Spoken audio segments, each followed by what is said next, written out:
வணக்கம். இது வசந்தம் டிவியின் இரவு நேர பிரதான செய்தி அறிக்கை. செய்திகளோடு இணைந்து கொள்ளும் நாம் புஷ்பநாதன் பிரசன்னா, சாம்பவி குமாரலிங்கம். விரிவான செய்திகளுக்கு முதலில் இன்றைய தலைப்புச் செய்திகள்.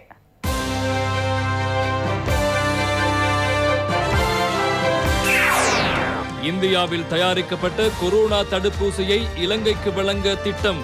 இந்திய வெளியுறவு அமைச்சர் ஜனாதிபதியிடம் உறுதி. நல்லாட்சியின் போது சுயாதீன தொலைக்காட்சியை அழிவின் விளிம்புக்கு இட்டுச் சென்ற விதத்தை பாராளுமன்றத்தில் தெளிவுபடுத்தினார் அமைச்சர் கஹலியர். கொழும்பு துறைமுகத்தின் கிழக்கு இறங்குத்துறையை எந்த ஒரு வெளிநாட்டு கம்பெனிக்கும் வழங்கப் போவதில்லை என உறுதிபட தெரிவிக்கிறார் பிரதமர். மேலும் பல இடங்கள் தனிமைப்படுத்தப்படும் நிலையில் தொடர்கின்றது ஆன்டிஜென் பரிசோதனை. கொழும்பு, கம்பகா மாவட்டங்களில் தொற்றாளர்களின் எண்ணிக்கை தொடர்ந்தும் அதிகரிப்பு. இலங்கை சனத்தொகையில் 20% அவசர பயன்பாட்டுக்கென கொரோனா தடுப்பூசியை வழங்க உலக சுகாதார ஸ்தாபனம் திட்டம். கொரோனாவுடன் இந்தியாவில் பறவை காய்ச்சலும் தீவிரம்.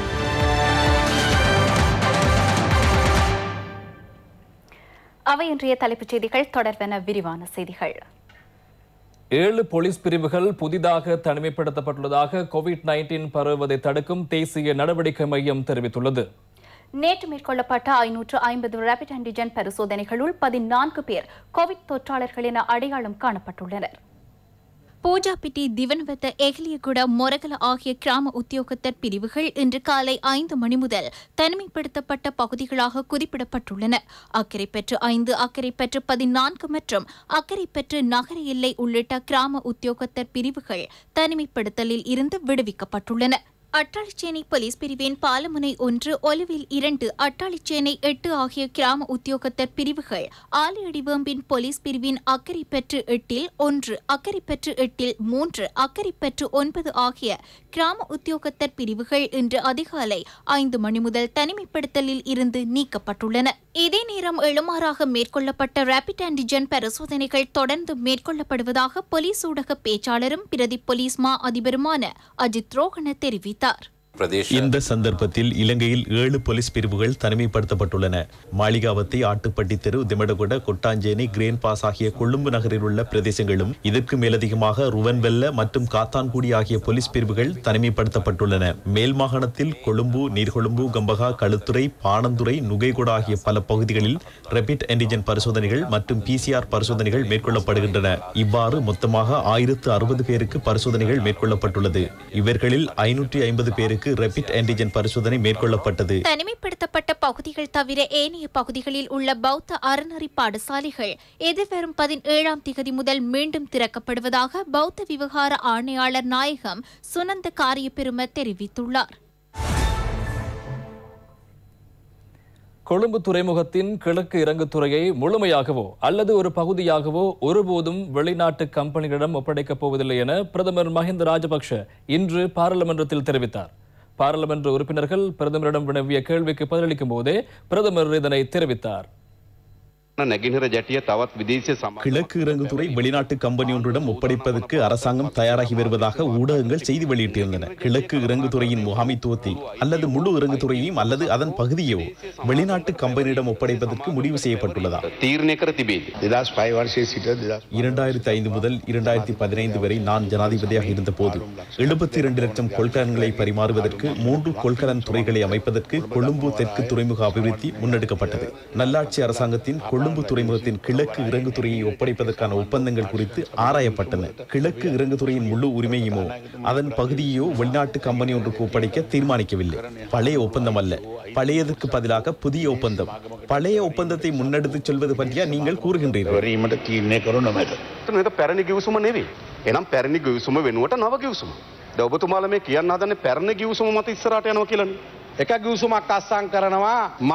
மலிக் சமரவிக்ரம ஒரு ஒப்பந்தத்தில் கைச்சாத்திருக்கின்றார். எவரும் அறியாமல் அந்த ஒப்பந்தம் கைச்சாத்திரப்படுகின்றது. இரண்டாவது ஒப்பந்தம் இந்திய அரசாங்கம், ஜப்பான் அரசாங்கம் மற்றும் இலங்கை அரசாங்கத்துக்கு இடையே செய்து கொள்ளப்படுகின்றது. இலங்கை வரலாற்றில் தினம் குறிப்பிடாத ஒரு ஒப்பந்தமே அந்த ஒப்பந்தமாகும். இந்த இறங்குதுறை காரணமாகவே இலங்கைக்கு முக்கிய பல கப்பல்கள் வருகை தருகின்றன. அந்த கப்பல்கள் வருகை தருவதால் துறைமுகம் கேந்திர முக்கியத்துவம் வாய்ந்ததாக அமைகின்றது. எமது கொள்கை முதலீட்டாளர்களை வரவழைப்பதாகும். அதன் உரிமையை இலங்கைக்கு வெளியே எவருக்கும் நான் வழங்க மாட்டோம். உங்களுடைய முழு ஆதரவுடன் அமைக்கப்பட்ட நல்லாட்சி அரசாங்கத்தின் செயற்பாடுகளினால் எமக்கு துறைமுகத்தை முன்னெடுத்துச் செல்ல முடியாத நிலை ஏற்பட்டுள்ளது.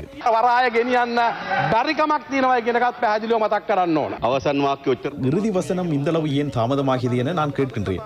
இது புதிய கதைகள் அல்ல. இந்த விற்பனையில் ஒரு வரலாறே இருக்கின்றது. ஒரு காலம் மக்கள் மயம் என்று கூறினார்கள், அதன் பின்னர் மறுசீரமைப்பு என கூறினார்கள்.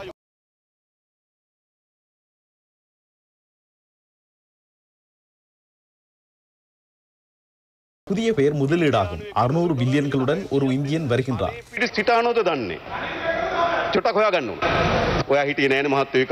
நீங்கள் அந்த காலத்தில் இருக்கவில்லை. அப்போது ரணிலுடன் வாக்கு வேட்டையில் ஈடுபட்டீர்கள் அல்லவா? ஐக்கிய தேசிய கட்சியின் மாகாண சபை உறுப்பினர்களாகவும் இருந்தீர்கள் அல்லவா? சிறியவர்கள் போன்று இருங்கள். வெள்ளம் ஏற்படும் போது பாம்புகளும் தேள்களும் ஏனைய சிறிய பிராணிகளும் கரையொதுங்குகின்றன. அவ்வாறான ஒன்றுதான் இந்த பாராளுமன்றத்துக்கும் ஏற்பட்டுள்ளது. கடந்த ஆகஸ்ட் 5ஆம் தேதி ஏற்பட்ட வெள்ளத்தில் அடித்துச் செல்லப்பட்ட ஒரு சில சிரட்டைகளே இவை. மஹிந்த ராஜபக்ச ஜனாதிபதி அப்போது இதனை எவருக்கும் விற்பனை செய்யாமல் அபிவிருத்தி செய்யவே திட்டமிட்டிருந்தார். பொருந்தாத ஒரு சோடி அன்று இணைந்து கொண்டு நல்லாட்சியை முன்னெடுத்தது. அவர்களின் விவாகமே இந்த அனைத்து குழப்பங்களுக்கும் காரணம். ஹம்பாந்தோட்டை துறைமுகத்தை விற்பனை செய்தார்கள். இந்த பாராளுமன்றத்திற்கு எதனையும் அறிவிக்கவில்லை. அன்று $973 மில்லியன் பெற்றுக்கொள்ளும் போது கிழக்கு இறங்குதுறையை அபிவிருத்தி செய்யுமாறு கூறியிருக்க முடியும். நீங்கள் எல்லோரும் சேர்ந்து விட்ட ஹம்பாந்தோட்டை துறைமுகத்தின் வருடாந்த வருமானம் $1,00,000 ஆகும். 2022ஆம் ஆண்டில் இந்த இறங்குதுறையின் பணிகளை பூர்த்தி செய்வோம். மேற்கு இறங்குதுறையின் பணிகளை இவ்வாண்டு ஆரம்பிப்போம். வடக்கு இறங்குதுறையுடன் மேலும் 3 இறங்குதுறைகள் இணைகின்றன. மேற்கு இறங்குதுறையுடன் மேலும் 2 இறங்குதுறைகள் இணைகின்றன. 6 இறங்குதுறைகளின் உரிமையை ஜனாதிபதி கோட்டாபய ராஜபக்ச, பிரதமர் மஹிந்த ராஜபக்ச ஆகியோரின் காலத்தில் அமைப்போம். நாட்டில் எந்த ஒரு வளமும் விற்பனை செய்யப்பட மாட்டாது. நாம் எமது பணியை செய்வோம்.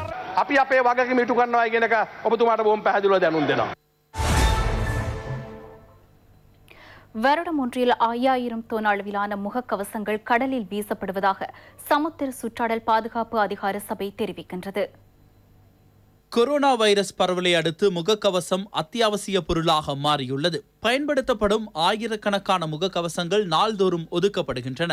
இதனூடாக சுற்றாடலில் சேரும் உக்காத கழிவுகளின் தொகை பல மடங்காக அதிகரிப்பதாக சூழலியலாளர்கள் தெரிவிக்கின்றனர். இதில் டொன் கணக்கான முகக்கவசங்கள் கடலில் வீசப்படுவது ஆபத்தான விடயம் என அவர்கள் சுட்டிக்காட்டுகின்றனர். இதனூடாக மீன்களுக்கு பாதிப்பு ஏற்படும் அதேவேளை கடல்வள அழிவு ஏற்படுவதாக சமுத்திர சுற்றாடல் பாதுகாப்பு அதிகார சபையின் பணிப்பாளர் நாயகம் டோனி பிரதீப் குமார் தெரிவித்துள்ளார். அகற்றப்படும் முகக்கவசங்களை எரிக்கும் நடைமுறையை அறிமுகப்படுத்தும் நிகழ்வில் இணைந்து கொண்ட போதே அவர் இதனை தெரிவித்தார். நாம் கண்காணித்த வகையில் முகக்கவசங்கள் வீதிகளிலும் சுற்றாடலிலும் எவ்வித கட்டுப்பாடுகளுமின்றி வீசப்பட்டுள்ளன. கடந்த வருடம் 5000 தொன் அளவிலான முகக்கவசங்கள் கடலில் இருந்து சேகரிக்கப்பட்டன. அதேபோல் கடந்த வருடம் மேற்கொண்ட ஆய்வின் அடிப்படையில் 1.5 பில்லியன் அளவிலான முகக்கவசம் கடலில் எரியப்பட்டுள்ளதாக கண்டுபிடிக்கப்பட்டுள்ளது. எனவே இந்த 2021ஆம் ஆண்டில் அதிகரிக்கலாம். எனவே இந்த நிலைமையில் இலங்கை சற்று முன்னோக்கி சென்று முகக்கவசம் உள்ளிட்ட சூழலுக்கு பாதிப்பை ஏற்படுத்தும் பொருட்களை முறைப்படி சேகரித்து வளி மாசு ஏற்படாத வகையில் அவற்றை எரிப்பதற்கு முயன்றுள்ளது. அதன் பரிச்சார்த்த நடவடிக்கையே இடம்பெற்றது. சாம்பவி, மோட்டார் சைக்கிளில் பயணிப்பவர்களுக்கு எந்த அளவு தலைக்கவசம் முக்கியமோ அந்த அளவுக்கு நாட்டு மக்களுக்கு இப்போது முகக்கவசம் முக்கியம். உண்மைதான். நீங்கள் கூறுவது போன்றே இன்றைய காலகட்டத்தை பொறுத்தவரையில் நாங்கள் சமூக இடைவெளி மற்றும் முகக்கவசங்கள் இரண்டையும் அத்தியாவசியமாக பயன்படுத்த வேண்டியிருக்கின்றது. ஆனாலும் கல்முனை பிரதேசத்தில் ஒரு கடையில் இவ்வாறான 2 விடயங்களையும் பின்பற்றாமல் சமூக வலைதளங்களில் புகைப்படம் இட்டவர்களை இப்போது போலீசார் விசாரணை செய்து கொண்டிருக்கின்றார்கள். அது பற்றிய செய்தியைத்தான் இப்போது நாங்கள் பார்க்க போகின்றோம். முகநூலில் இது தொடர்பான 11 இடப்பட்டிருந்ததை கொரோனா தடுப்பு பிரிவினர் அவதானித்ததை தொடர்ந்து சாய்ந்தமருது பொது சுகாதார அதிகாரிகள் மேற்கொண்ட நடவடிக்கையை அடுத்து குறித்த கடை 14 நாட்களுக்கு சீல் வைக்கப்பட்டுள்ளதுடன் புகைப்படம் எடுத்தவர்கள் PCR பரிசோதனைக்கு உட்படுத்தப்பட்டுள்ளனர். இவர்களுக்கு எதிராக சட்ட நடவடிக்கை எடுக்கப்படவுள்ளது. இதே நேரம் நாடளாவிய ரீதியில் முகக்கவசம் அணியாமல் நடமாடுவோர் ஆன்டிஜன் மற்றும் PCR பரிசோதனைகளுக்கு உட்படுத்தப்படுகின்றனர். மக்கள் தெரிந்தோ தெரியாமலோ அல்லது மனமுரண்டாகவோ தனிமைப்படுத்தல் சட்டங்களை மதிக்காத நிலையை பல இடங்களில் அவதானிக்க முடிகிறது. குறிப்பாக முகக்கவசம் அணியாமல் பொது இடங்களில் நடமாடிய பலர் நேற்றைய தினம் கண்டுபிடிக்கப்பட்டு ரேபிட் ஆன்டிஜன் மற்றும் PCR பரிசோதனைகளுக்கு உட்படுத்தப்பட்டதாக போலீஸ் ஊடக பேச்சாளரும் பிரதி போலீஸ் மா அதிபருமான அஜித் ரோஹண தெரிவித்துள்ளார். அவர்களுள் கொரோனா தொற்றிய பலரும் கண்டுபிடிக்கப்பட்டதாக போலீஸ் ஊடக பேச்சாளர் தெரிவித்துள்ளார். இந்நிலையில் மக்கள் இந்த விடயத்தில் கரிசனை காட்ட வேண்டும் என சுகாதாரத்துறையினரும் வலியுறுத்தி வருகின்றனர். இன்றைய தினம் மேலும் 252 கொரோனா தொற்றாளர்கள் கண்டுபிடிக்கப்பட்ட நிலையில் மேலும் 766 தொற்றாளர்கள் குணமடைந்து வீடு திரும்பியுள்ளனர். பூரண குணமடைந்த தொற்றாளர்களின் மொத்த எண்ணிக்கை இப்போது 39,000-ஐ கடந்துள்ளது. இதேவேளை PCR பரிசோதனைகளின் ஊடாக கூடுதலான தொற்றாளர்கள் கொழும்பு மாவட்டத்திலேயே இனம் காணப்படுகின்றனர். கம்பஹா மாவட்டத்திலும் இதே நிலை காணப்படுகின்றது. நேற்று இரவு கண்டுபிடிக்கப்பட்ட 2 கொரோனா மரணங்களை தொடர்ந்து இலங்கையில் மொத்தம் 217 கொரோனா மரணங்கள் சம்பவித்துள்ளன. கொரோனா கொத்துணையில் மேலும் 484 பேர் நேற்று இடங்காணப்பட்டனர். இவர்களுள் 5 பேர் வெளிநாடுகளிலிருந்து இலங்கைக்கு வருகை தந்த இலங்கையர்கள் ஆவர். நேற்றைய தினம் கொழும்பு மாவட்டத்திலிருந்து 121 தொற்றாளர்கள் கண்டுபிடிக்கப்பட்டனர். கம்பஹா மாவட்டத்திலிருந்து 110 பேரும், காலி மாவட்டத்திலிருந்து 30 பேரும், ஏனைய மாவட்டங்களிலிருந்து 218 பேரும் கண்டுபிடிக்கப்பட்டனர். இலங்கையில் இன்றைய தினம் 252 கொரோனா வைரஸ் தொற்றாளர்கள் அடையாளம் காணப்பட்டனர். அதற்கமைய மொத்த கொரோனா வைரஸ் தொற்றாளர்களின் எண்ணிக்கை 45,978 அதிகரித்துள்ளது. தற்போது 6,738 பேர் சிகிச்சை பெற்று வருகின்றனர். சமூக மட்டத்தில் தொற்றாளர்கள் கண்டுபிடிக்கப்படுவதால் நோய் பரவாமல் தடுப்பதற்கு அனைவரும் அவதானத்தோடு செயற்பட வேண்டும் என அரசு மருத்துவ அதிகாரிகள் சங்கம் தெரிவித்துள்ளது. சட்டத்துக்கு அஞ்சி தனிமைப்படுத்தல் சட்டங்களை பின்பற்றுவதால் பயன் இல்லை என்றும் அவர்கள் தெரிவிக்கின்றனர். மேல் மாகாணத்திலிருந்து வெளியேறிய 13,000 பேரில் 100க்கும் கூடுதலான தொற்றாளர்கள் கண்டுபிடிக்கப்பட்டனர். இது 0.8% ஆகும். 1000 பேர் மேல் மாகாணத்திலிருந்து வெளியேறும் போது அவர்களுள் 8 பேர் கொரோனா தொற்றாளர்கள். இயன்றளவு நோயாளர்களை கண்டுபிடிக்க PCR பரிசோதனை அதிகரிக்கப்பட வேண்டும். தொற்றாளர்களை சமூகத்திலிருந்து பிரித்து வைத்திருக்க முடியும். சமூக மட்டத்தில் கோவிட் தொற்றாளர்கள் முகக்கவசம் அணியாமல் பலர் சென்று வருகின்றனர். கொரோனா தொற்றுக்கு மத்தியில் கண்டி தெற்கு டிப்போ மூடப்பட்டுள்ளது. இவர்கள் பொதுமக்களுடன் தொடர்புபட்டவர்கள். கண்டி தெற்கு டிப்போவிற்குள் மட்டுமே தொற்று காணப்பட்டது. வெளியில் அதன் பாதிப்பு ஏற்படவில்லை. நேற்றைய தினம் சாரதி ஒருவருக்கும் நடத்துனர் ஒருவருக்கும் கொரோனா தொற்றியுள்ளது. இன்று அந்த டிப்போ முழுவதுமாக மூடப்பட்டு அனைவரும் PCR பரிசோதனைக்கு உட்படுத்தப்பட்டனர். அவ்வாறு தொற்றாதவர்களை கொண்டு கடமைகளை முன்னெடுப்போம். 11ஆம் தேதிக்கு முன்னர் இந்த நடவடிக்கை எடுப்போம். பாடசாலைகளும் அன்றைய தினம் ஆரம்பிக்கப்பட உள்ளன. பொலன்னறுவை கல்லெல்ல கொரோனா சிகிச்சை நிலையத்திலிருந்து தப்பிச் சென்ற 5 கைதிகளில் மற்றொருவர் இன்று கண்டுபிடிக்கப்பட்டார். ஆராய்ச்சி கட்டுவ ஆணை விழுந்தாவ பகுதியிலிருந்து இவர் கண்டுபிடிக்கப்பட்டுள்ளார். தும்மல சூரிய வெலப்பென்ன கஹமுல பகுதியைச் சேர்ந்த நிமல் வசந்த் எனப்படும் கெட்டையா என்பவர் தான் வெண்ணப்பூ வைக்கால் பகுதியைச் சேர்ந்தவர் என சிறைச்சாலை அதிகாரிகளிடம் கூறியுள்ளார். அவர் தனது நண்பர் ஒருவரின் வீட்டில் இருந்த போதே கைது செய்யப்பட்டுள்ளார். இதே நேரம் கொரோனா தடுப்பூசி விரைவில் இலங்கைக்கு எடுத்து வரப்படும் என சுகாதார அமைச்சர் பவித்ரா வன்னியாராச்சி இன்று பாராளுமன்றத்தில் தெரிவித்தார். நாட்டின் மொத்த சனத்தொகையில் 20% இந்த தடுப்பூசி வழங்கப்படும். இதனை இவ்வாண்டு பெற்றுத்தர உலக சுகாதார ஸ்தாபனம் இணங்கியுள்ளது. அதற்கான ஒப்பந்தங்கள் மற்றும் வேறு இணக்கப்பாடுகள் தொடர்பான நடவடிக்கைகள் தற்போது முன்னெடுக்கப்பட்டு வருகின்றன. கடந்த ஆண்டு 7வது மாதம் முதல் இதற்கான முயற்சிகள் முன்னெடுக்கப்பட்டு வந்தன. அக்கரைப்பற்று பகுதியில் முடக்கப்பட்டிருந்த பல பகுதிகள் இன்று விடுவிக்கப்பட்டன. இந்நிலையில் மக்கள் தொடர்ந்தும் அவதானமாக இருக்க வேண்டியதன் முக்கியத்துவத்தை வலியுறுத்தி உயர்மட்ட சுகாதார அதிகாரிகள் கலந்து கொண்ட கூட்டம் ஒன்று அக்கரைப்பற்று சுகாதார வைத்திய அதிகாரி பணிமனையில் இடம்பெற்றது. சுகாதார வைத்திய அதிகாரி டாக்டர் ஃபரூசா நக்பர் தலைமையில் இடம்பெற்ற இக்கூட்டத்தில் அக்கரைப்பற்று மாநகர முதல்வர் அத்தாவுல்லா அகமட் சகி உள்ளிட்ட அதிகாரிகள் கலந்து கொண்டனர். COVID-19 தொற்று அபாயம் அதிகமான நிலைமை கட்டுப்படுத்தப்பட்டுள்ளதே தவிர முற்றுமுழுதாக COVID-19 தொற்று நீங்கிவிடவில்லை. எனவே தொடர்ந்தும் மக்கள் தங்களுடைய சுகாதார நடவடிக்கைகளில் அவதானமாக இருக்க வேண்டியது இன்றைய காலகட்டத்தின் ஒரு கட்டாய தேவையாக காணப்படுகின்றது. இதேவேளை அட்டாளைச்சேனை சுகாதார வைத்திய அதிகாரி டாக்டர் எஸ் அகிலன் கருத்து தெரிவித்துள்ளார். அட்டாளைச்சேனை பிரதேசத்தை பொறுத்தளவில் சகல பிரதேசங்களும் திறந்து விடப்பட்டிருக்கின்றன. எனவே இது கோவிட் பரவுவதற்கு நல்ல ஒரு சந்தர்ப்பமாக அமையக்கூடும். எனவே மக்கள் மிகவும் விழிப்புணர்வாக சுகாதார வழிமுறைகளை பேணியவர்களாக நடக்க வேண்டும். வவுனியா பட்டாணிச்சூர் பகுதியைச் சேர்ந்த பலர் தனிமைப்படுத்தல் விதிகளை மீறி செயற்பட்டமையினால் சுகாதார தரப்பினர், போலீசார் மற்றும் ராணுவத்தினர் இணைந்து வவுனியா நகர் பகுதியில் விசேட சோதனை நடவடிக்கைகளை முன்னெடுத்தனர். வவுனியா பட்டாணிச்சூர் பகுதியில் கொரோனா தொற்றாளர்களின் எண்ணிக்கை அதிகரித்துள்ளது. வவுனியா பசார் வீதி, தர்மலிங்கம் வீதி, சந்தை வீதி ஆகியவற்றில் மக்கள் நடமாட்டம் வரையறுக்கப்பட்டுள்ளதாக வவுனியா மாவட்ட சுகாதார பிரதி பணிப்பாளர் டாக்டர் மகேந்திரன் தெரிவித்தார். இதேவேளை மட்டக்களப்பு மாவட்டத்தில் நேற்று மேற்கொள்ளப்பட்ட ஆன்டிஜன் மற்றும் PCR பரிசோதனைகளில் 25 தொற்றாளர்கள் கண்டுபிடிக்கப்பட்டதாக மட்டக்களப்பு பிராந்திய சுகாதார சேவைகள் பணிப்பாளர் மயூரன் தெரிவித்துள்ளார்.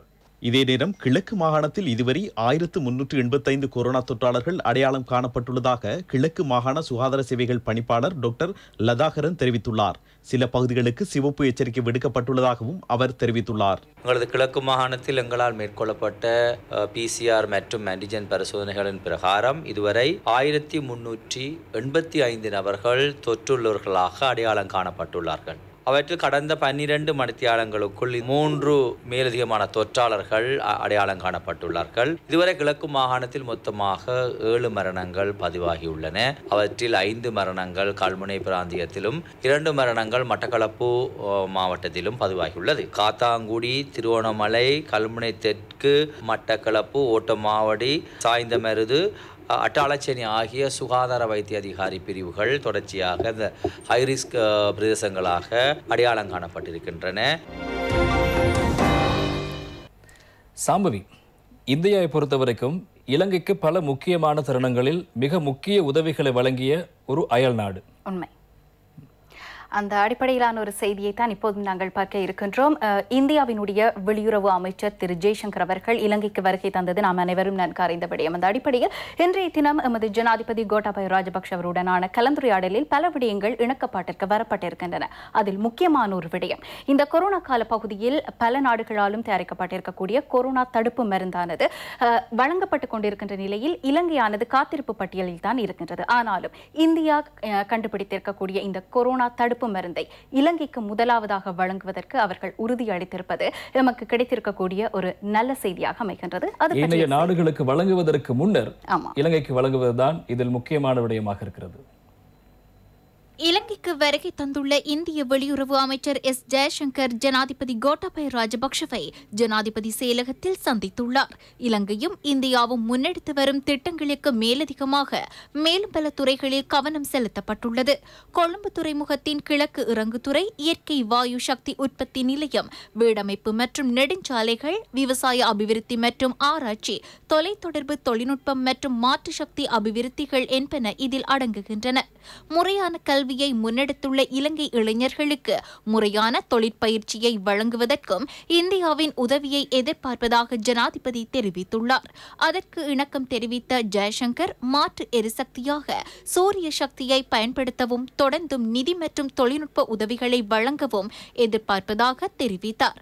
கோவிட் தொற்று காரணமாக சரிவடைந்துள்ள சுற்றுலாத்துறையை மீள்கட்டியெழுப்ப வேண்டியதன் முக்கியத்துவம் குறித்தும் இரு தரப்பினரும் கருத்து பரிமாறிக்கொண்டனர். இலங்கைக்கு சுற்றுலா பயணங்களை மேற்கொள்ளுமாறு இந்திய சுற்றுலா பயணிகளை ஊக்குவிக்க முடியும் என ஜெயசங்கர் இங்கு தெரிவித்தார்.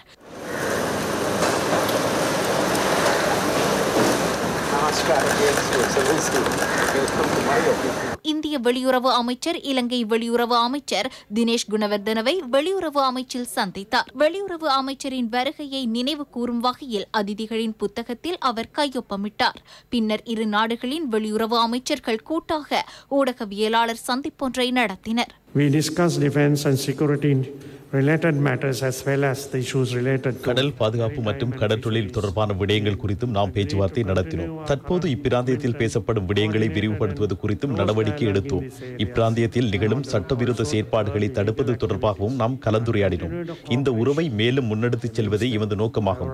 பிம்ஸ்டெக், சார்க் போன்ற மாநாடுகள் ஊடாக எமது ஒருங்கிணைப்பை நாம் தொடர்ந்து முன்னெடுத்துச் செல்வோம். இந்தியா வழங்கும் ஏனைய உதவிகளுக்கு மேலதிகமாக பௌத்த பாரம்பரியத்தை மேலோங்க செய்யவும் நடவடிக்கை எடுப்போம். இந்தியா இதற்கென 15 பில்லியன் அமெரிக்க டாலர்களை வழங்கியுள்ளது. இந்திய பிரதமர் நரேந்திர மோடி மற்றும் பிரதமர் மஹிந்த ராஜபக்ச இடையே இடம்பெற்ற பேச்சுவார்த்தையின் பயனாக இவ்வுதவியை பெற முடிந்தது. Mahinda Rajapaksa last September has announced Reflecting our neighborhood first policy, India. நான் இலங்கை அரசாங்கத்தை பாராட்டுகின்றேன். கொரோனாவின் ஆரம்ப காலத்தில் இலங்கையில் சிக்கியிருந்த இந்திய பிரஜைகளை மீண்டும் தமது நாட்டுக்கு அனுப்பி வைத்தமை தொடர்பில் நாம் பாராட்டு தெரிவிக்கின்றேன். நாம் கொரோனாவுக்கு பின்னரான ஒருங்கிணைப்பு நடவடிக்கைகளை முன்னெடுத்து வருகின்றோம். இந்தியாவிலிருந்து கொரோனா தடுப்பூசி இலங்கை மக்களுக்கு வழங்கும் வழிகளை திறந்து வைத்ததன் பின்னர் நான் நாடு திரும்புவேன். கொரோனாவினால் எமது இரு நாடுகளின் இருதரப்பு உறவுகளை நிறுத்திவிட முடியாது என குறிப்பாக கூற வேண்டும். கடந்த சில ஆண்டுகளில் இரு நாடுகளுக்கு இடையே உயர்மட்ட உறவுகளை நாம் முன்னெடுத்தோம். இந்திய அரசாங்கத்தின் சார்பில் நான் இதனை கூறி வைக்க விரும்புகிறேன். நாம் இலங்கைக்கு மிக நம்பகமான நண்பராக இருந்து பலமான உறவுகளை வைத்திருப்போம். எமது உறவுகளையும் புரிந்துணர்வையும் விருப்பத்தையும் கௌரவத்தையும் பாதுகாக்கும் வகையில் எமது செயற்பாடுகள் அமையும். மிக நெருக்கமான இரண்டு நாடுகள் என்ற வகையில் எமது பலமான உறவுகளை தொடர்ந்து முன்னெடுத்துச் செல்லவும் உறவுகளை மேலும் பலப்படுத்திக் கொள்ளவும் நாம் விரும்புகின்றோம். இந்திய முதலீட்டாளர்களை இலங்கையில் முதலீடுகளை மேற்கொள்ள தூண்டுவதுடன் அவர்களும் மிக ஆர்வத்துடன் உள்ளார்கள் என்பதை கூறி வைக்க விரும்புகின்றேன். நாம் நேற்றும் இன்றும் பல முக்கியமான விடயங்கள் தொடர்பாக கலந்துரையாடினோம். குறிப்பாக ஔடத உற்பத்தி வலயங்களை ஏற்படுத்தவும் சுற்றுலா வலயங்களை ஏற்படுத்துவது தொடர்பாகவும் கலந்துரையாடினோம். ஒருமைப்பாட்டுடன் கூடிய இலங்கையில் தமிழ் மக்களின் சமமான விடயங்கள், சட்டம், சமாதானம் உள்ளிட்ட அவர்களின் எதிர்பார்ப்புகளை பாதுகாப்பதும் எமது எதிர்பார்ப்பாகும். 13வது அரசியலமைப்பு சீர்திருத்தத்தின் ஊடாக அர்த்தமுள்ள அதிகார பகிர்வை நாம் எதிர்பார்க்கின்றோம். That applies equally to the commitments made by the Sri Lankan government on meaningful devolution, including the 13th Amendment of the Constitution. அரசு சேவையை மக்களின் காலடிக்கு கொண்டு செல்வதே ஜனாதிபதி கோட்டாபய ராஜபக்ஷவின் நோக்கம் என ராஜாங்க அமைச்சர் எஸ் வியாலேந்திரன் தெரிவித்தார். வவுணதீவு பத்தரைக்கட்டை கிராமத்தில் இடம்பெற்ற மக்கள் சந்திப்பின் போதே அவர் இதனை தெரிவித்தார். ஜனாதிபதி அவருடைய அழைப்பின் பேரில் நான் செல்லுகின்ற அனைத்து கூட்டங்களிலும் ஜனாதிபதி அடிக்கடி பேசிக் கொள்கின்ற விடயம் கிராம மக்களின் காலடிக்கு சேவையை கொண்டு செல்ல வேண்டும். கிராமங்கள் தன்னிறைவுடையதாக மாற்றி அமைக்கப்பட வேண்டும். கிராமங்கள் தன்னிறைவுடையதாக மாற்றி அமைக்கப்பட்டால் தான் நாடு தன்னிறைவாகும். ஆகவே ஒவ்வொரு கிராம மட்டங்களுக்கும் மக்கள் தலைவர் என்று சொல்பவர்கள் அந்த இடங்களுக்கு சென்று அந்த மக்களுடைய தேவைகளை நாடி பிடித்து அறிந்து அவற்றை களரீதியான விஜயங்கள் மூலம் செயற்படுத்த வேண்டும். இதுதான் ஜனாதிபதியுடைய உயரிய எண்ணக்கருவாக இருக்கின்றது. அந்த செயற்திட்டத்தை தான் நாங்கள் இப்பொழுது நடைமுறைப்படுத்திக் கொண்டு வருகிறோம். எங்களுடைய தேர்தல் பிரச்சாரத்தினுடைய மிக முக்கியமான ஒரு எண்ணக்கருவாக இருந்தது மக்கள் எதிர்பார்ப்பு கள அரசியல். அந்த மக்கள் எதிர்பார்ப்பு கள அரசியல் என்பது கிராமமாக சென்று கிராம மட்டத்தில் இருந்து அவர்களுடைய தேவைகளை, பிரச்சனைகளை கண்டறிந்து அவற்றை தீர்த்து கொடுப்பதற்கான வேலை திட்டம் தான் எமது அடிப்படை நோக்கம். அந்த அடிப்படை நோக்கத்தில் தான் இப்பொழுது செயற்படுகிறோம்.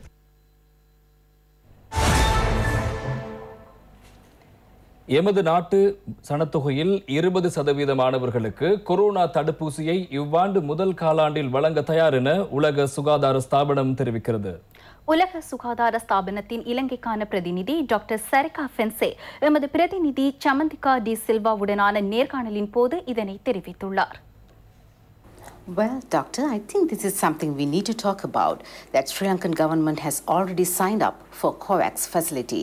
In a backdrop, many countries in the world are in the process of vaccinating their people. Which vaccine you are expected to be brought to Sri Lanka? So, the vaccine request from Sri Lanka has already been submitted to the COVAX. Which candidate vaccines would be supplied to a country who has signed up for the COVAX facility depends on the vaccine request that has been submitted by the country to COVAX. That request has a section on preferred vaccine properties that the country would want in the candidate vaccine that would be supplied to the country. The second is what candidate vaccine and how many doses are available in the facility to be sent to countries. Currently, the COVAX has agreements with 3 manufacturers on 3 particular candidate vaccines, and more deals are expected to be signed. Because Sri Lanka is part of the AMC group of countries that would be receiving donor-funded doses, the choice of the vaccine would depend on what is available in the facility, and it would be matched to the extent possible with the properties that has been highlighted in the vaccine request of the country. So the initial vaccine candidates that would be sent to Sri Lanka would depend on these 2 criteria, and the vaccine that is supplied to the country would be matched to the existing infrastructure and capacity of the country for quick deployment of that vaccine. What's the criteria of COVID-19 vaccine prioritization? Because you would have heard that the COVAX would be giving donor-funded doses to cover up to 20% of the population of the country. There is a fair allocation framework that is developed by the Strategic Advisory Group of Experts, that is an independent body convened by the World Health Organization. And they have come up with a prioritization matrix on who should be getting the vaccine first. For a country like Sri Lanka with a very, very strong track record in vaccination, the country should be able to deploy the COVID-19 vaccine very quickly and efficiently. Thank you, Doctor. Thank you very much for sharing your thoughts with us. நல்லாட்சி காலத்தில் அழிவின் விளிம்புக்கு சென்ற சுயாதீன தொலைக்காட்சி சேவை இன்று புதிய பயணத்தை ஆரம்பித்துள்ளதாக அமைச்சர் கஹலே ரம்புக்வெல்ல இன்று பாராளுமன்றத்தில் தெரிவித்தார்.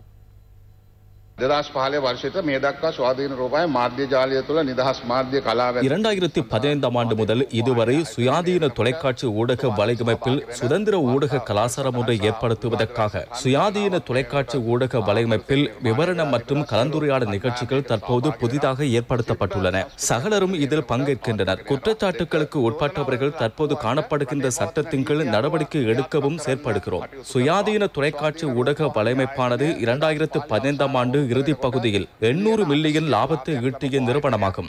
2.7 பில்லியன் ரூபாய் நிலையான வைப்பில் காணப்பட்டது. அதேபோன்று 800 மில்லியன் ரூபாய் பெறுமதியான 2 கலையகங்கள் நிர்மாணிக்கப்பட்டன. 1 லட்சம் ரூபாய் பெறுமதியான பணிக்கொடைகளை 694 பேருக்கு 2014 ஆண்டு நடுப்பகுதி அளவில் வழங்க முடிந்தது. துரதிருஷ்டவசமாக நாங்கள் 500 மில்லியன் ரூபாய் கடனில் உள்ளோம். கடந்த வருடங்களுக்குள் பொதுத்துறை சேவையிலிருந்தும் பணம் பெற வேண்டிய நிலை ஏற்பட்டது. நிலையான வைப்புகள் அனைத்தும் மீளப்பெறப்பட்டுள்ளன. 13 ஆலோசகர்கள் நியமிக்கப்பட்டிருந்தனர். 7 தலைவர்கள் நியமிக்கப்பட்டனர்.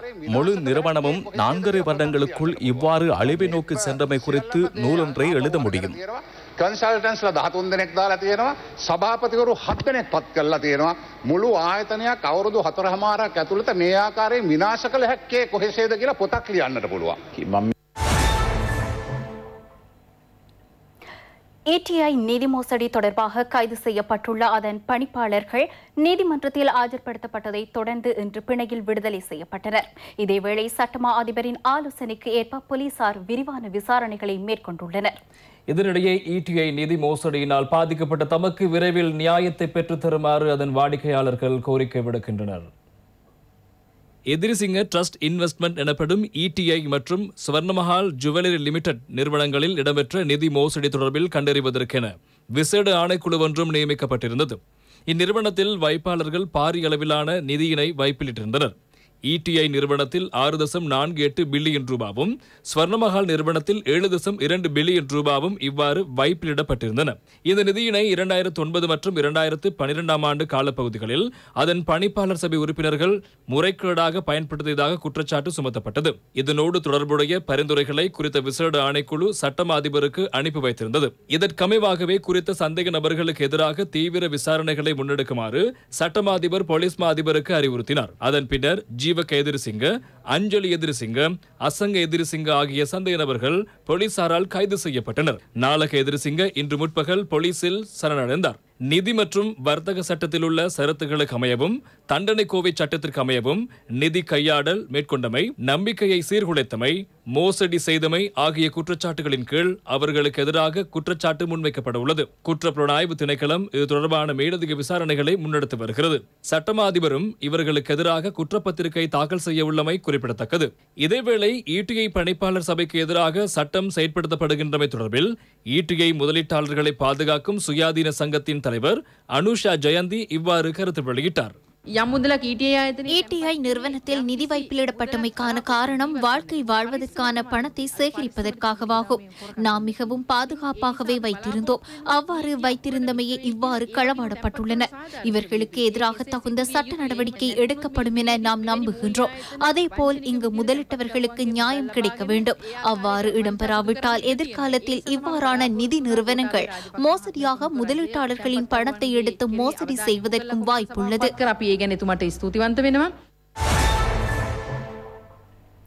சகல குடும்பங்களுக்கும் வசதியான வீடொன்றை பெற்றுக் கொடுப்பதே அரசாங்கத்தின் நோக்கமாகும். நாட்டை கட்டியெழுப்பும் சுபீட்சத்தின் நோக்கு எனும் திட்டத்தினூடாக இது முன்னெடுக்கப்படும். இதன் ஊடாக நாடு முழுவதிலும் 5000 நடுத்தர அளவிலான குடும்பங்களுக்கு வீடுகளை நிர்மாணித்துக் கொடுக்கும் திட்டம் இன்று ஆரம்பித்து வைக்கப்பட்டது. நகர்ப்புறங்களை அண்டியதாக வாழும் இளம் குடும்பத்தினருக்கு நீண்டகால கொடுப்பனவு அடிப்படையில் கொள்வனவு செய்யக்கூடிய வகையில் இவ்வீட்டு திட்டம் ஆரம்பிக்கப்படவுள்ளது. பாலியகுட, ஒருகுடவத்த, மாகும்புர, மாலபே, ப்ளூமெண்டல், கொலன்னாவ, அனுராதபுரம், கெட்டம்பே, பொரலஸ்கமுவ ஆகிய பகுதிகளில் இவ்வீடுகள் நிர்மாணிக்கப்படும். 6.25% சலுகை வட்டி அடிப்படையில் 25 ஆண்டுகளுக்கு சலுகை கொடுப்பனவு முறையில் இவற்றை பெற்றுக் கொள்ளலாம். 2 அறைகள் அல்லது 3 அறைகளை கொண்டதாக வீடுகள் நிர்மாணிக்கப்படும். வாகன தரிப்பிட வசதி, சன சமூக நிலையம், தேக அப்பியாச நிலையம், வர்த்தக நிலையங்கள் உள்ளிட்ட பொது வசதிகளும் ஏற்படுத்தி கொடுக்கப்படும்.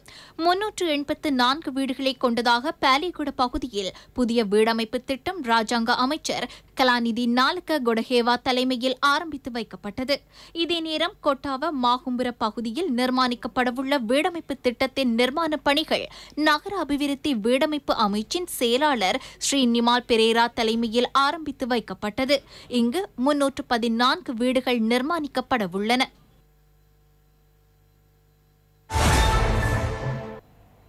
இத்துடன் வசந்தம் டிவியின் இரவு நேர பிரதான செய்தி அறிக்கை நிறைவுக்கு வருகிறது. எமது அடுத்த பிரதான செய்தி அறிக்கையினை நாளை மதியம் 1 மணிக்கு எதிர்பாருங்கள். வணக்கம்.